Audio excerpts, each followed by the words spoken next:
എല്ലാവർക്കും നമസ്കാരം. ഞാൻ ഇന്ന് ഒരു പുസ്തക പ്രകാശനം, ഇ ബുക്കിന്റെ പ്രകാശനത്തിന് വേണ്ടി വന്നിരിക്കുകയാണ്.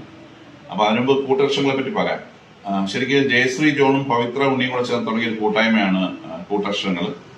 അപ്പൊ യൂഷ്വലി നമ്മളൊക്കെ ഡെസ്പാവും ഒരു കാര്യം ഹിറ്റായാലും. എന്റെ സ്വഭാവം അനുസരിച്ച് ഞാൻ പെട്ടെന്ന് റെസ്പോൺസ് ഇല്ല, അല്ലെങ്കിൽ ഒരു പോസ്റ്റിന് വ്യൂവർഷിപ്പ് കുറഞ്ഞാൽ, ഒരു പുസ്തകം നമ്മൾ വേണ്ടതുപോലെ പോയില്ലെങ്കിലൊക്കെ ഞാൻ ഡിപ്രസ്ഡ് ആയിട്ട് വേണ്ടെന്ന് വെക്കും. പക്ഷെ ജയശ്രീയും പവിത്രയും വെയിറ്റ് ചെയ്തു. 2 വർഷമാവുന്നു. ഇപ്പം പൊട്ടിഷൻ ഭയങ്കര ഹിറ്റാണ്, ഒരു വലിയ കൂട്ടായ്മയാണ്. അതിൽ ഒരുപാട് സന്തോഷം, അഭിനന്ദനങ്ങൾ ആദ്യം തന്നെ. ഞാൻ വന്നിരിക്കുന്നത് അവര് 2ാം വർഷത്തോടനുബന്ധിച്ച് ഇറക്കുന്ന ഒരു ഇ ബുക്ക്, അതിന്റെ പ്രകാശനം, അതിനാണ് ഞാൻ വന്നിരിക്കുന്നത്. പുസ്തകത്തിന്റെ പേര് എന്താണെന്ന് ഗസ് ചെയ്യാൻ ജയശ്രീക്കുന്നു പോസ്റ്റ്. പക്ഷെ ഞാനൊരിക്കലും ഗസ് ചെയ്യാത്തൊരു പേരാണ്, ചിന്ത് എന്നാണ്. ഇത് മനോഹരമായ ഇ ബുക്കാണ്. നമുക്ക് ഓരോ പേജസ് ആയിട്ട് മറിച്ച് മറിച്ച് കഥകൾ വായിക്കാം.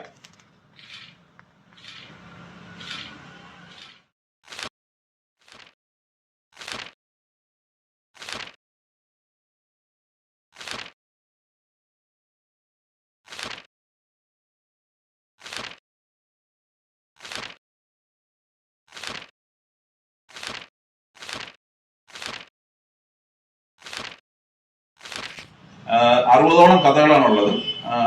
പ്രണയം, കുട്ടികൾ, പോസ്റ്റ് പാർട്ടം ഡിപ്രഷൻ, പിന്നെ കുറ്റാന്വേഷണം, ഒരുപാട് മേഖലകളിൽ പല പല മേഖലകളിലുള്ള പല രീതിയിലുള്ള വിഷയങ്ങൾ കൈകാര്യം ചെയ്യുന്ന കഥകൾ 60 എണ്ണം. അതിന്റെ കൂട്ടത്തിൽ എന്റെ ഒരു ചെറിയ തമാശ കഥയുണ്ട്. വളരെ രസകരമായിരിക്കും. എന്തായാലും നിങ്ങൾ ഈ വാങ്ങിച്ചു കഴിഞ്ഞാൽ വർത്താണെന്നുള്ളത് ഉറപ്പാണ്. അപ്പം ഈ പുസ്തകം നിങ്ങൾ എല്ലാവരും വായിക്കുക, കൂട്ടക്ഷരങ്ങളുടെ ഈ ഉദ്യമത്തിൽ പങ്കാളികളാവുക, സഹായിക്കുക, ഒരു വൻ വിജയമാക്കുക എന്ന് അപേക്ഷിക്കുകയാണ്. ജയശ്രീക്കും പവിത്രയ്ക്കും കൂട്ടക്ഷരങ്ങളിലെ എല്ലാ മെമ്പേഴ്സിനും എന്റെ എല്ലാവിധ വിജയാശംസകളും നേരുന്നു. ഈ പുസ്തകം ഒരു വൻ ഹിറ്റാവട്ടെ എന്ന് ആശംസിക്കുന്നു, പ്രാർത്ഥിക്കുന്നു. Thank you.